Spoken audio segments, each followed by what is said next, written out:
Hello, everybody, and welcome to today's webinar. I suppose I should say good morning, good afternoon, good evening, because who knows what time zone you're in. Today's webinar is called Creating a Strong Team Identity Professional Scrum. And it's actually, I'm really excited about this webinar because it's all about, well, not all about, but certainly connected to a new book that's just come out in the Professional Scrum series. My name's Dave West. I'm going to be your host, your I suppose, I was going to say master of ceremonies, but maybe I should not say master because of Scrum Master, but I'm hopefully going to be leading the webinar today, but I'm actually the one that's not going to be talking. We're very fortunate to have two professional Scrum trainers here, the authors of this book, Stephanie Ockerman and Simon Reindl. Hi guys, welcome to today's webinar. Hello, thank you. It's great to have you here. And these things always start a bit awkward, don't they? Now, so these two guys are awesome. So not only, I just want to say a few words about them before we begin. Not only are they authors of the book, they're also the first stewards of the Professional Scrum Master training class that we have at Scrum.org. The reason why that's so cool is because previously the stewards of that, or the steward of that, was Ken Schwaber, the creator of Scrum. So you can imagine taking over ownership and stewardship of a class that was actually created by one of the creators of Scrum. I think that taught them a lot of things, and certainly patience is perhaps one of the things they learned. So I'm really excited to have these two very knowledgeable and awesome trainers on today's webinar. So Stephanie, move us to the next slide, please. But before we begin, unfortunately, here comes the boring stuff. It's a bit like the when you got on a plane telling you where the exits are. Your microphones are muted throughout today. That's because of background noise, you know, dogs barking, all that kind of stuff. So we avoid that. However, you do have the ability to ask questions. There is, if you notice on the right, on that little GoToWebinar control panel, you'll notice that there's a question thingy. So control, I guess you'd call it. You can type it in there. Please type those questions. Obviously, Stephanie and Simon, when they're speaking, won't be able to read them because they'll be concentrating on talking, but I'll be monitoring them with some people here at Scrum.org to make sure that we either bring them up to Stephanie and Simon or deal with them if they're logistics, like, will I get the slides, etc. You will. All those sort of questions. You can also, though, because you know, one way is not the only way, right? You can also type comments in the webinar comments box. You know, you can do them to the organizers, you can do them to everybody. Feel free to use that appropriately and ask any particular questions. Use whichever one you want. Next slide, please, Stephanie. So we're Scrum.org. You probably know who we are. It's the home of Scrum, founded by Ken Schwaber, the co-creator of Scrum. We do training, of which Stephanie and Simon spend a lot of time all around the world teaching people about Scrum, which was great. They've got this fantastic community of professional Scrum trainers. And of course, we use, you know, validation through certification, the assessments. This is a Scrum Pulse webinar. This is one of a series of webinars, lots of webinars. So if you like today and this is your first time, feel free to go to Scrum.org, the website, and you can find both this webinar, but also other things as well. That's all I really wanted to talk about to set the scene. I really just now want to hand over to Stephanie to kick off the webinar. Thank you, Stephanie. Yeah, thank you. So we are here to talk about teams. And really, we know that strong Scrum teams need to be cross-functional, they need to be self-organizing, they need to be adaptable, resilient. But the challenge is, how do we actually get there? Right? We've probably all experienced this in Scrum and well beyond Scrum, right? We don't just throw a group of people together and expect them to, you know, just magically achieve great things together when we say, hey, now you're a team. We actually are making an investment when we form a team, a Scrum team especially. We're bringing a group of people together because we believe that they can achieve something greater by working and collaborating together than by working on their own separately. And so together, when we think about forming a team, they are really an entirely new entity, right? A living and breathing organism. And just like we do as individuals, we develop an identity over time. So Scrum teams do the same thing. And so they're going to be constantly or continuously refining and clarifying their identity as the individual members learn and grow together, right? And strong Scrum teams are really essential to create the foundation necessary to achieve the benefits of Scrum. When we talk about the benefits, we're not just aiming to deliver a bunch of stuff. We're not just talking about doing Scrum. We're talking about the benefits of agility. We're talking about delivering greater value, being able to deliver value frequently, to be able to limit our risk of investment, to be able to have the flexibility to change direction, to adapt to what's happening around us.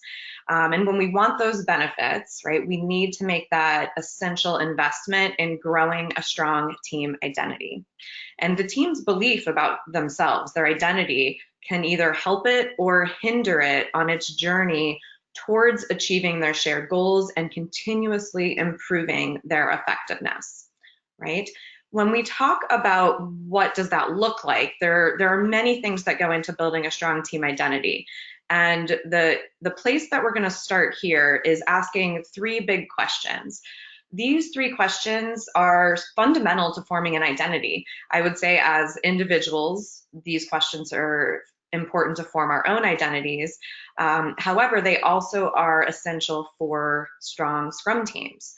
So the three questions: why do we exist? Right? That's kind of getting to, well, what's the purpose? Why are we put together as a team? And that greater purpose that we have. The second question, what is important to us? So this starts to get into our values, right? What do we hold dear? What are those principles and values that we want to guide us? And then the third question, what do we want to achieve together? And so this is where we get a little bit more specific into goals and understanding valuable outcomes, the things that help us know we're moving down the right path towards that greater purpose, okay? So let's start with the question, why do we exist? All right, this is a big one. There's a couple of things we're going to talk about here to clarify and illuminate this a little bit more. One thing that is important is to appreciate the individual and the team. This is always a challenging one, and in my experience, it's always something that you have to navigate based on the individuals in the team itself, their context, the environment that they work in. But what we mean by this is we still have to appreciate that people are who they are. They have individual desires, they have personality preferences, they care about their work, they care about their individual growth, while we also want them to feel this sense of being part of that team and contributing to that greater team, right? We're not giving up who we are as a person simply because we're part of the team. We want to leverage who we are as an individual for the maximum benefits of the team. And so something that comes into play here is recognizing the importance of intrinsic motivation, tapping into intrinsic motivation. And so if you're familiar with Dan Pink's work from the book Drive, right, when we talk about intrinsic motivation, it's around tapping into a person having that sense of autonomy, right? That ability to make decisions, to have a sense of control of how they do their work. And then secondly, a sense of mastery, this ability to become better at something. And then three, the greater purpose. And we've already hit on that, right? That's the big picture of why do we exist.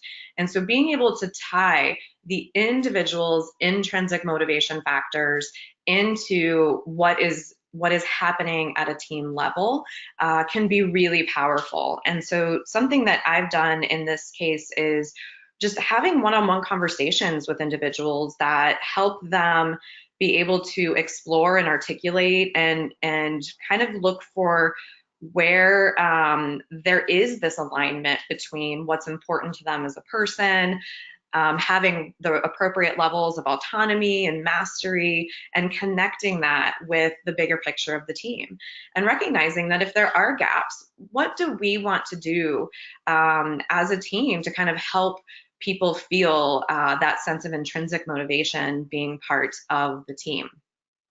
And then the other piece of this, appreciating individuals, that I find to be crucial is really recognizing that we have different personality preferences. There's a lot of different personality models and ways of looking at personality preferences. But again, there's this idea that we don't have to kind of all show up exactly the same way and always change who we are as a person. In fact, we want to take advantage of the diversity of people's thinking styles, people's ways of communicating, different ways of entering into conflict even come into play here. And so recognizing that, you know, we want to optimize our personality to work well as a team, but also appreciate the uniqueness and kind of allow people to kind of be their own kind of wacky, weird, individualistic selves, because that's really when they feel they can fully show up, and that's when we're going to get the most creativity and that most authenticity, right? That ability to just show up, work together, be very open and honest, and truly collaborate. Right. So that's a little bit about appreciating the individual and the team, and making sure that we are always looking at having both sides of that. The second thing is, when we are talking, of course, about the team, right, we have the ability to align the entire team to a greater purpose. And so this is where you can leverage tactics like actually creating a purpose statement for the team. So recognizing kind of what is the need that we're meeting, right? Who is our customer and what do they actually need? And this is big picture, you know, so sort of thinking about the whole product or the service that your team provides.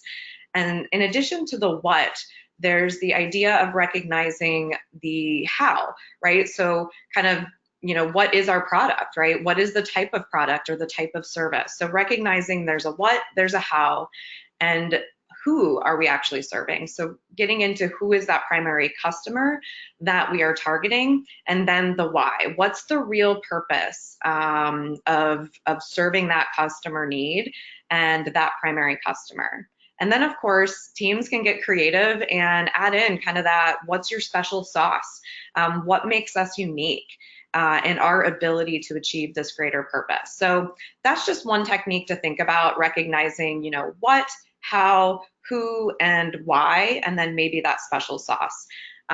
So having that greater purpose really helps people kind of connect that their individual purpose and how they are able to use their skills, their traits, to serve a greater purpose, and also keep everybody in alignment, right? That is an important aspect of being in a team and having an identity that is strong.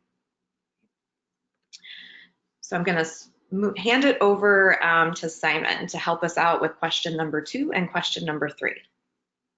Thanks, Stephanie. So the Scrum values are core to the Scrum framework and help us as individuals work together as a team, because the values help shape our behaviors. And when we use these Scrum values and work together using these values, we help build trust, and that trust enables us to act in a very empirical way. And that Scrum is an empirical framework, and that trust lets us be transparent. It lets us communicate openly and freely about our successes and experiments that where our hypothesis has been refuted and we don't quite get the result that we wanted, and then to be able to inspect and adapt. So working as people, using these Scrum values helps us enter and exit conflict gracefully, so that we can really tap into this diversity that Stephanie was talking about, because we all have a different look at the world, and we've all always got something else going on. You know, when we're at work, there's other stuff going on. You know, what we're going to have for dinner, how our dog is, what our partner's up to, all this sort of stuff. So we need to be able to recognize that whilst we're solving these really complex problems that we're using Scrum for.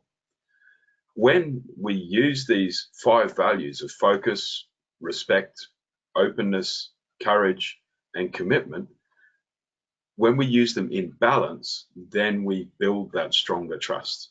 We have to be careful how we do this so that we don't create an imbalance between these 5 values, because sometimes if we're too courageous, we may not be respectful.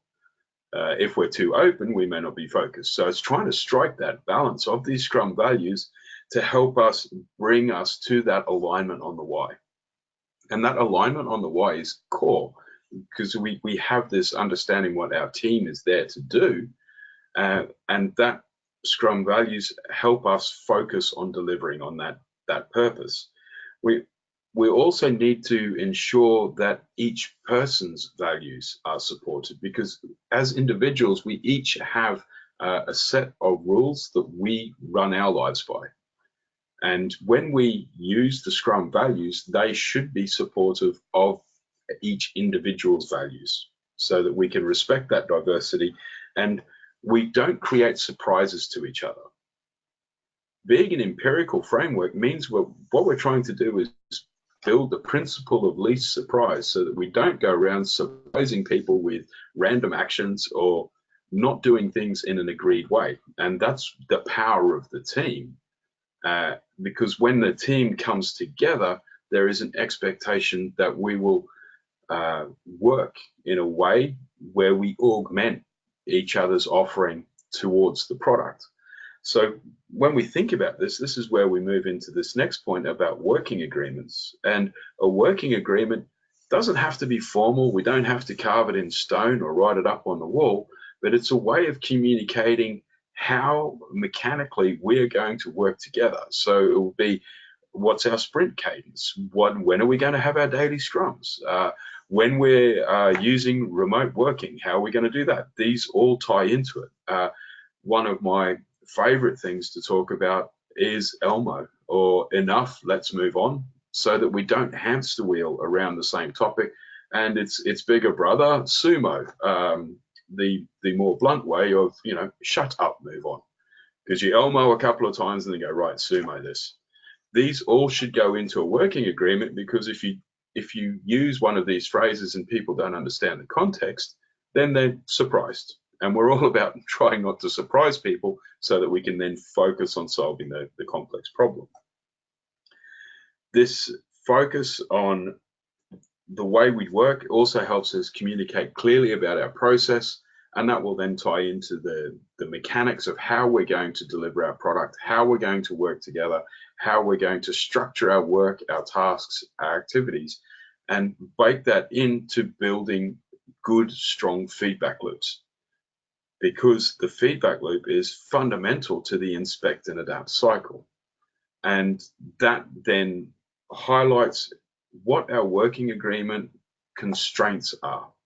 What are the controlling constraints? Depending upon our industry, there will be very clear legal responsibilities that we as teams will have to honor to ensure that we're complying with ethical and effective business practices, because you might be compliant to Sarbanes-Oxley or Financial Conduct Authority or world regulations. This stuff's important. It also helps provide a basis of entering and exit conflicts gracefully.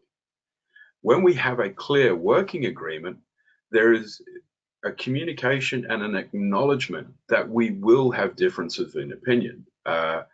This book that Steffi and I worked through, for example, we had some fantastic conflicts about how we were going to phrase it, because the intent was clear and common.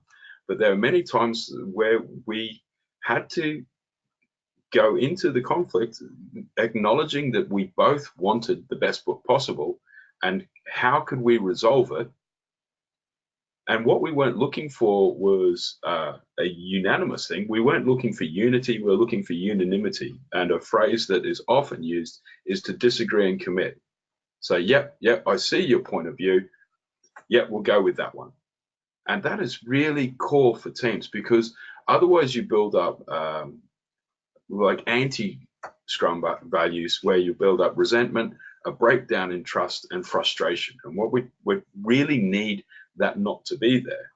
And so when we have clear boundaries around what the accountabilities of the team is, it helps us structure this.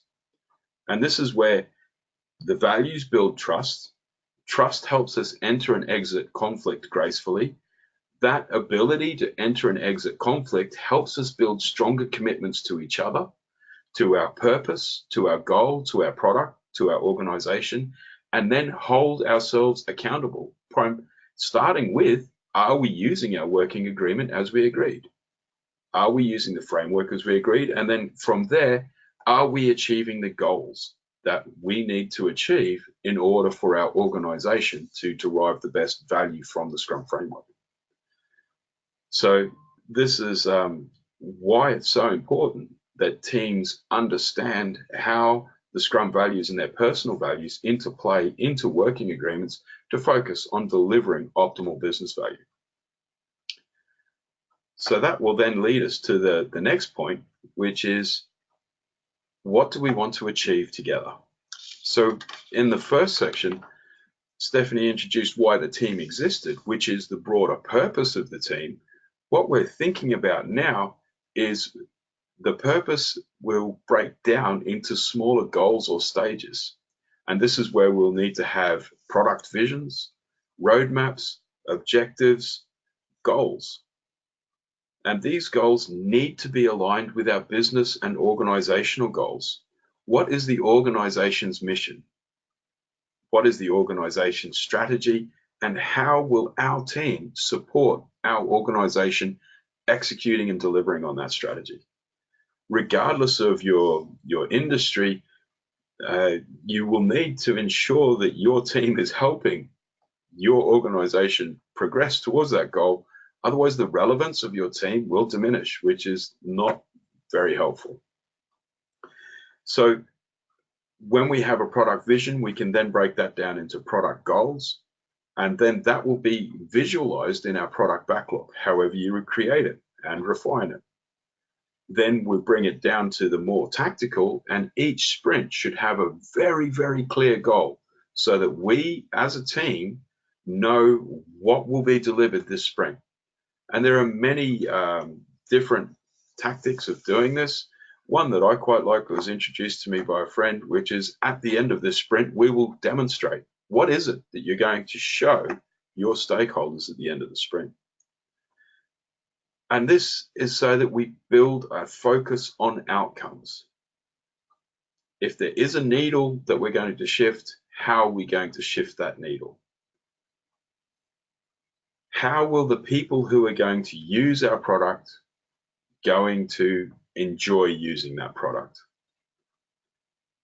How do we understand the business domain and the way our product fits within that? How does it work with the rest of the product space that we're working with? How will our customers let us know how amazing our product is or not, so that we have the opportunity to make it a better product? So this ties back into an empirical framework again, because we need to build that transparency. Now more than ever, with the prolific use of social media, our customers, our clients, our consumers will be very quick at letting us know if we've made a less than optimal choice around our product. So we need to be able to adapt to that. And these feedback loops is the spirit of continuous improvement. Scrum is an empirical framework that is based on lean. And lean is all about maximizing value, maximizing flow, minimizing waste by continual inspection and adaptation. So how will you use the feedback loops that are built in? How will you connect with your stakeholders? How will you connect with your ultimate users? Do the people you are working with in your organization understand how to get your product out there to the users? What are your core risks and how are you managing them? Do you understand that domain so that you can minimize that risk? How are you measuring value? Now, if we have some very clear measurements that are based on the outcomes, it enables us to be even more empirical using quantitative numbers to help us adjust and inspect our progress on the product. That's only one aspect of continuous improvement, because for a team to perform, they must continually inspect and adapt themselves. How are we working as a team? How are we communicating? How are we engaging? How are we entering and exiting conflict? Are our working practices the absolute best they can be? How can we make them better?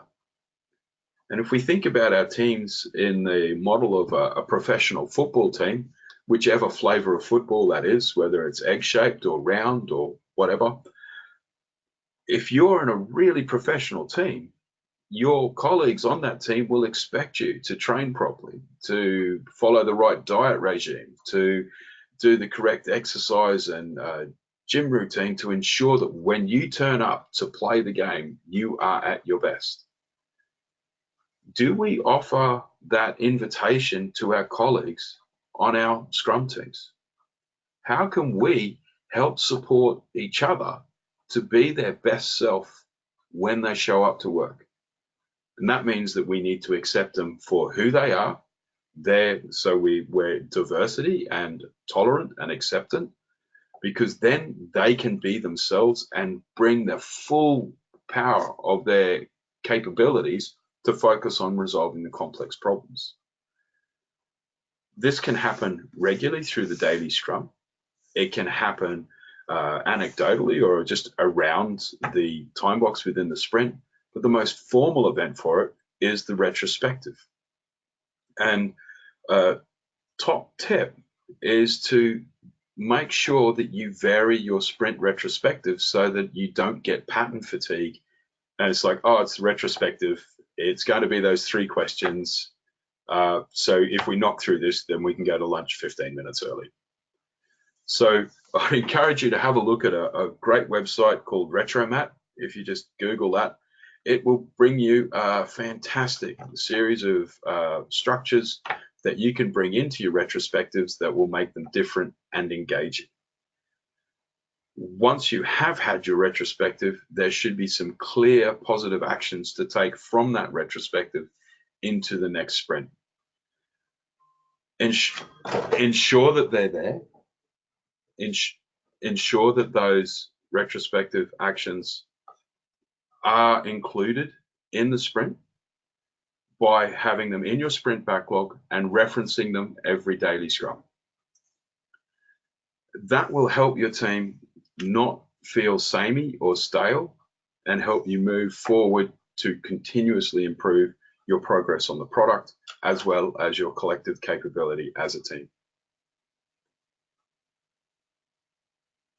So,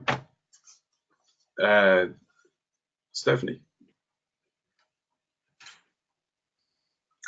Thank you, Simon. So yeah, coming back to wrapping up, tying these 3 questions together. So we started with the why do we exist, and then getting into the what is important to us question again, right? So if we don't have that understanding of who we are as individuals and how that connects to our greater purpose as a team, as Simon was pointing out, it becomes harder for us to enter into conflict and grow that trust. And of course, we leverage the Scrum values. We make sure we are understanding what those look like, leveraging things like working agreements into how we actually interact together, how our process is formulated. And then that enables us to get into those really tangible things around what we want to achieve together. Lots of specific ideas and tactics around how those valuable outcomes can be identified related to our day-to-day work, related to the work in our sprint, related to our bigger picture around product vision and our incremental goals and how we measure value. And of course, that empirical nature, the spirit of continuous improvement. So these 3 questions are what actually enable the benefits to flow when we invest in exploring them, and not just once, but always keeping these top of mind. As Simon was mentioning, it's very easy to get kind of good enough, and then things maybe get stale. And so the other thing to consider is that that strong team identity really affects how the Scrum team can adapt to new challenges, can recover from setbacks and failures that are inevitably going to happen along the way, because we are doing complex work. And when we are really investing and exploring these 3 questions together as a Scrum team and letting our identity evolve and grow, we can really tap into the collective intelligence. We can really become more adaptable, more resilient, more creative, and truly enable the benefits of collaboration to solve complex problems. So would you say that when a team manages to overcome a particularly challenging scenario, that they can become stronger as a team? Absolutely. That's been my experience, that it grows that trust because we are following, right? We are leveraging the Scrum values, we're respecting personal values, we're recognizing that we can disagree, we can have different perspectives on things and still seek to understand other people's perspectives, and then align together around, okay, what is our greater purpose? What is important to us? What's going to guide us right now in making this decision and taking a step forward? And that recovery is such a growth experience in terms of really solidifying the trust that you talked about. And then also it's practice, right? We're proving to ourselves that we can move through this, right? That was a tough situation and we overcame it together by leveraging the things that we've spent the time to grow within our identity as a team.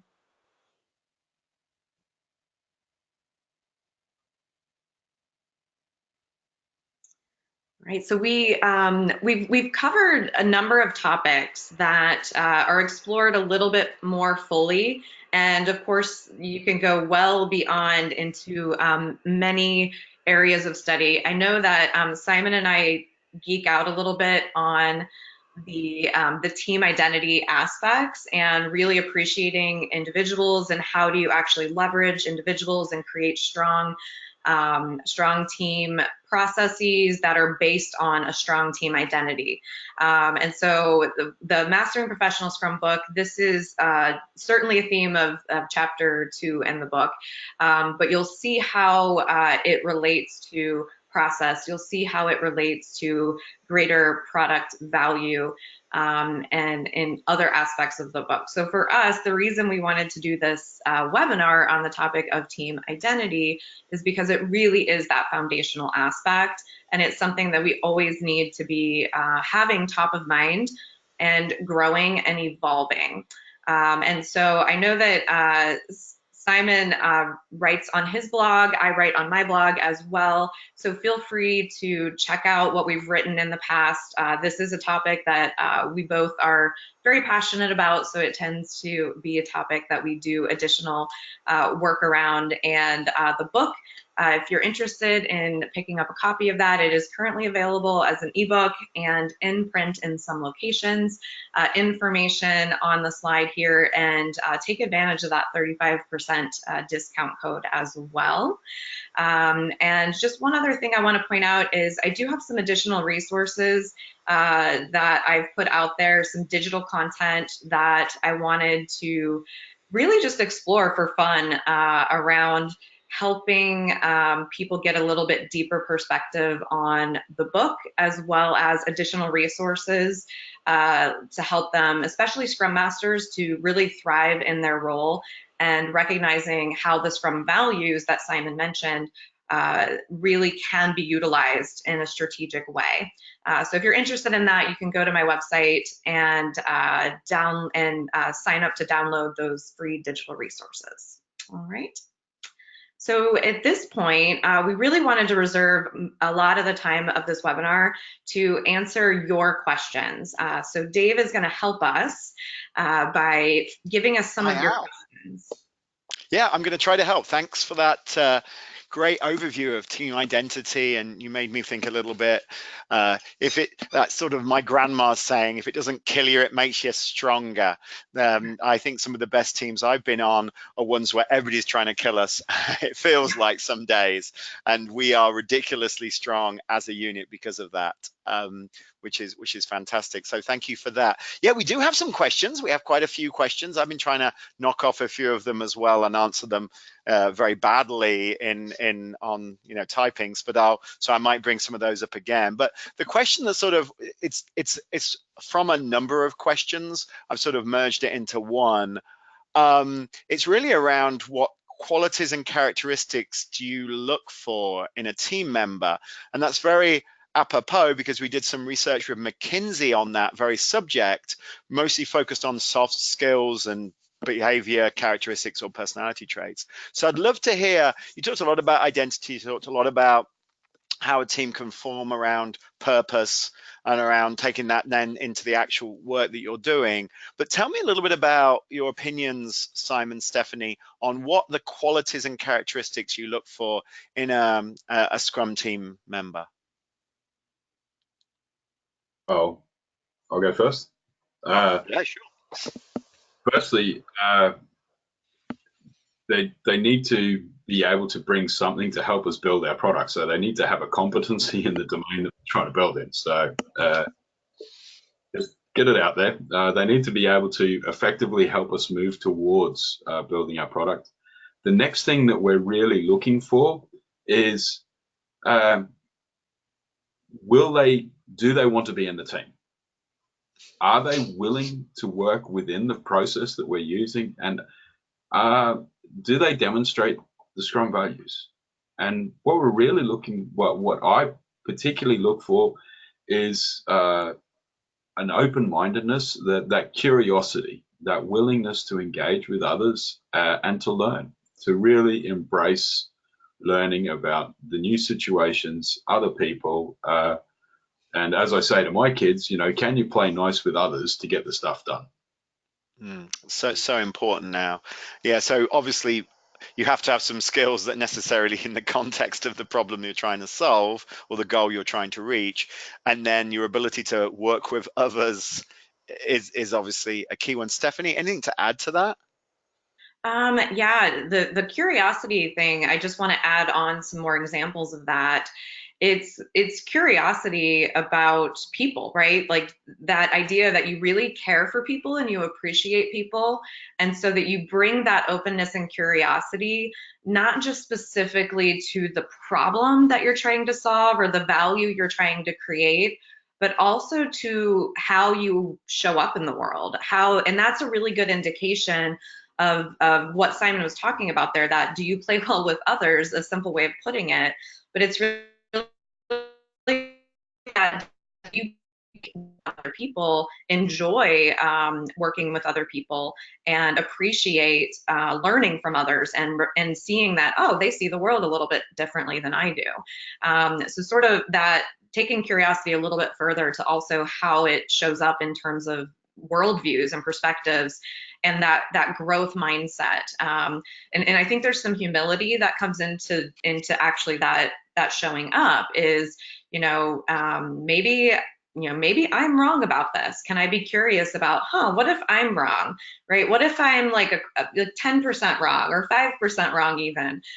Is that a mindset shift that I'm able to make when I'm working with others and kind of let my ego go a little bit and really show up in that with that openness and curiosity that Simon was talking about.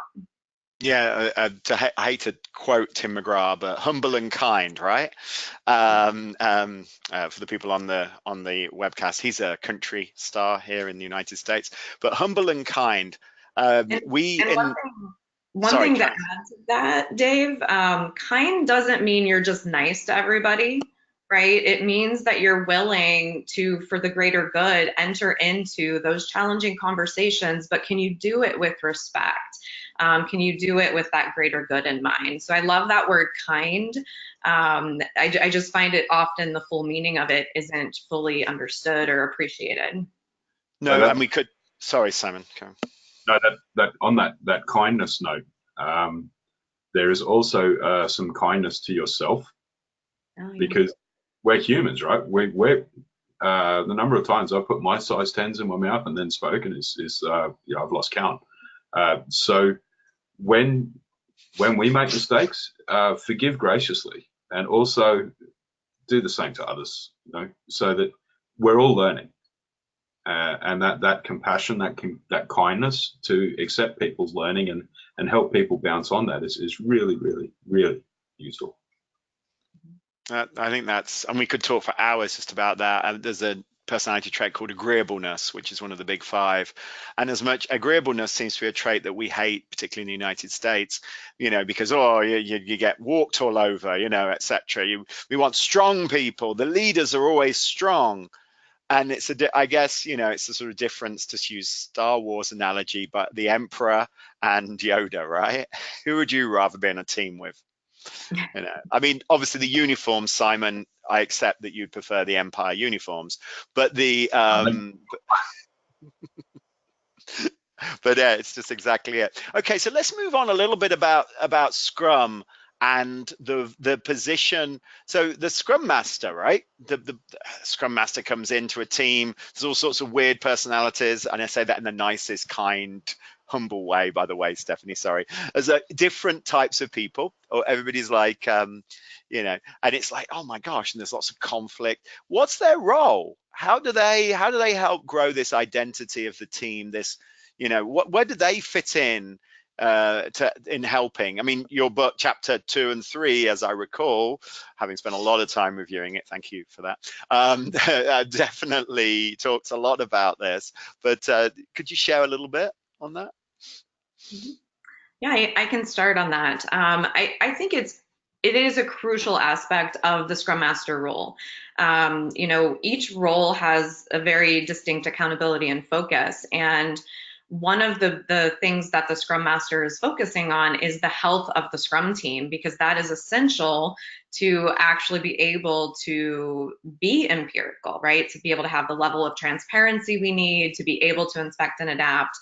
And so it is paramount for a Scrum Master to be focusing on that. And I think that it's something that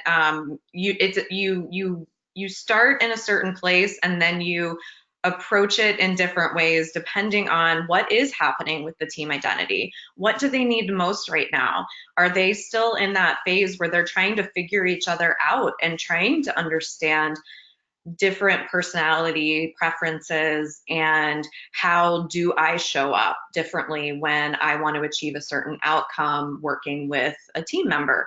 And so Scrum Master is very much leading by example. So I think a big piece of it is actually being that model for being open, being willing to talk about our differences, and to be able to talk about different perspectives and show that that directness, and say, hey, can we have a conversation about this?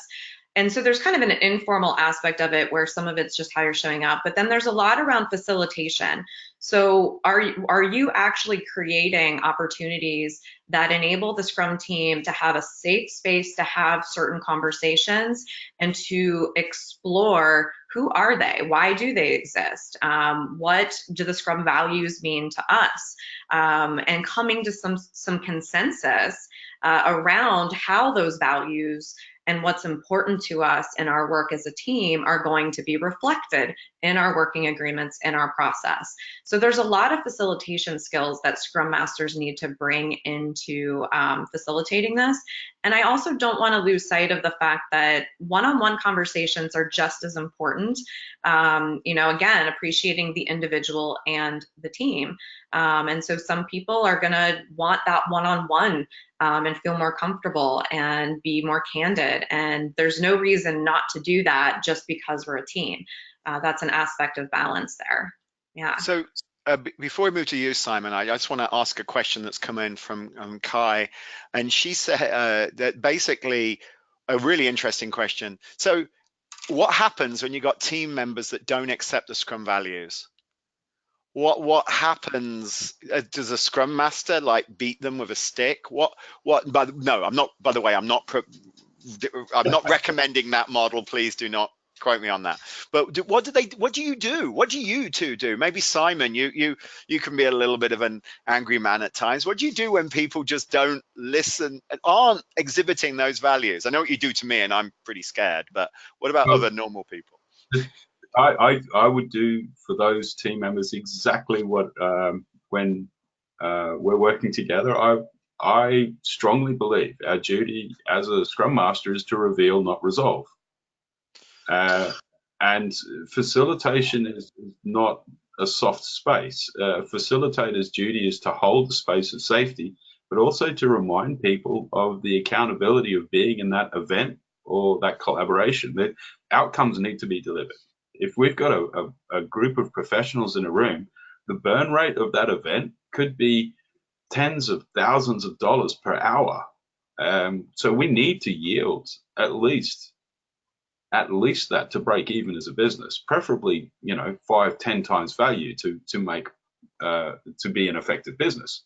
So as a Scrum Master, if people are not exhibiting that, you just ask them, are you currently demonstrating these behaviors? Do you could be a one-to-one discussion, as Stephanie said. Do you understand the role of the Scrum values in the way that we work? How could you use them? Do you think you're using them? As Stephanie was saying, it's often perspective. If we try and walk in those other person's shoes, we'll see it through a different lens, and that can help us understand. But it's about high morale is really, really important. Now, this has been a debate that I've seen many times on the internet with other trainers about the difference between morale and happiness. And happiness is great, but high morale, when you have a team with high morale, they will overcome some critical, challenging situations. Now, I've been fixing production defects at 3 a.m. on a weekend, and you're not particularly stoked to be there at that time, but when you come out of that and you address that issue, you are stronger as a team. So if you have team members who are struggling with those values, Stephanie's got some great blog articles on it. Gunther Verheyen's got a great blog article on it. There is values in these values. Do they understand them? The original book on Scrum by Ken Schwaber and Mike Beadle, the last chapter is dedicated to Scrum values. Go and read it. Yeah, but it doesn't make it easy though, right? I mean, that's the challenge, because people are exhibiting these, they don't necessarily see them, and by their very nature, they don't want to accept them, I mean, sometimes. Yeah, and one thing just to add to that, I think it's a lot about how you approach the situation. As Simon said, our job is to reveal, not resolve. And how we approach conversations often it is what we get, kind of what we bring. So if we come to the conversation with you are violating our Scrum values, or you're not following, in alignment with, what we believe is important, that's not going to go over very well. So a lot of it is in your own mindset and kind of recognizing, well, I may feel a certain way from what I'm seeing, and I may feel that this value isn't being upheld, but I don't want to assume this person is intentionally trying to, show up and ruin my day. So a lot of this is around, doing that inner work as a Scrum Master, so that you can truly be, you can truly show up to serve the team in a way that is going to create the right environment for that conversation. So I think that's a key thing to keep in mind, is going in that with assuming positive intent while still being willing to challenge and have direct conversations about what is and isn't working, and then being able to, as a team, come together, create the space for the team to come together. And maybe there's a negotiation in terms of how that Scrum value is going to show up in the Scrum team, right? If there were rules around it, they'd be published. We have to navigate them and figure out what they mean to us in our context, and that will change over time as we grow as a team and as our work and the problems we're trying to solve change. And there's, to yes and that, there's that curiosity, that genuine curiosity. They may be demonstrating that value from their cultural frame or reference, because we have individual cultures, we have family cultures, we have national cultures, then we have organizational cultures. So there's a lot of lenses going on there. When you work with multinational teams, it's fascinating how one culture will consider a behavior to be respectful and open, and the other culture will view that as aggressive or passive or whatever. So you need to be curious as you approach it. Hi, how do you think this is showing up? How do you think you're showing up? But to do that, as Stephanie said, you've got to ask yourself the question first, like, how are you showing up? Yeah, yes, that's why being a Scrum Master is so damn hard, in my opinion. The last thing I want to do is analyze myself. It's a disaster. But Stephanie, you said something about the environment. You talked a lot about that. I think there's a word that we haven't particularly said that much, which I'm surprised: trust. Because one of the issues that we have when we go to somebody that has been, in your perspective, not necessarily delivering on the Scrum values. I'm trying to listen to you, Simon, there.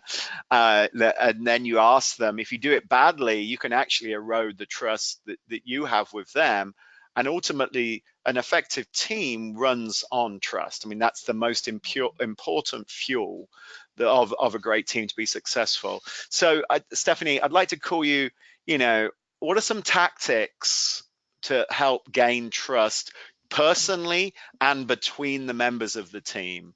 How can you've done this many times. Talk a little about the tactics to build trust, to enable trust, to fuel trust. Yeah, so one thing I want to start with is that when we talk about trust, it's really about this willingness to be vulnerable with each other, this willingness to be open and to be honest. And so Simon did a nice job kind of connecting that earlier with the Scrum values and how there's this foundational aspect that the Scrum values as a whole contribute to growing trust.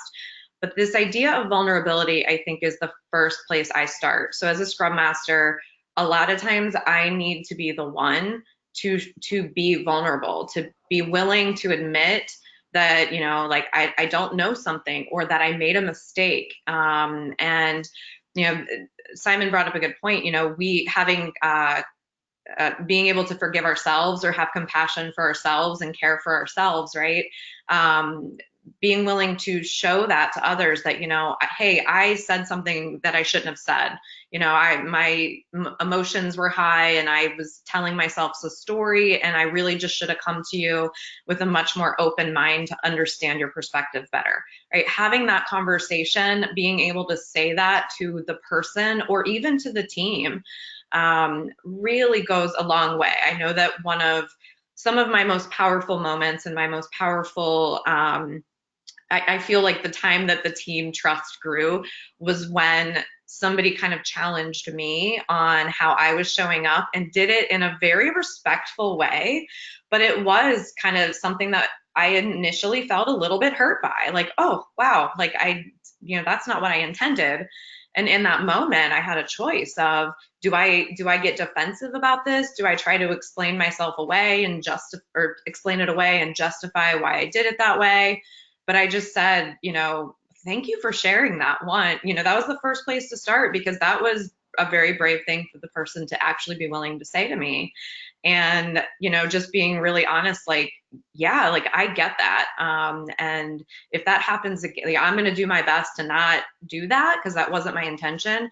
But if that happens again, can you please help me out and tell me in the moment? Because that's going to help me better understand myself so that I can kind of course correct in the moment. So just small little opportunities as you work with people, as you're talking to people, demonstrating that vulnerability is a really important aspect of building trust.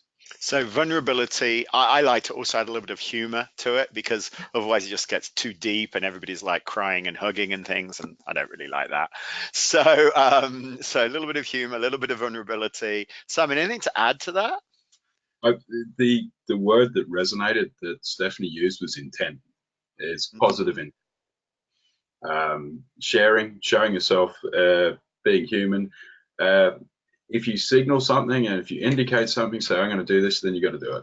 So managing expectations, and just if you show up with the best intentions and people can see those intentions and read that is there, it is easier for them to ascribe the correct motivation. Whereas if people are curious about your intentions and feel that you're being politically motivated, or that you have a secret plan, a hidden agenda that you're trying to achieve, that's going to really undermine trust and make things tricky. Mm-hmm. Interesting.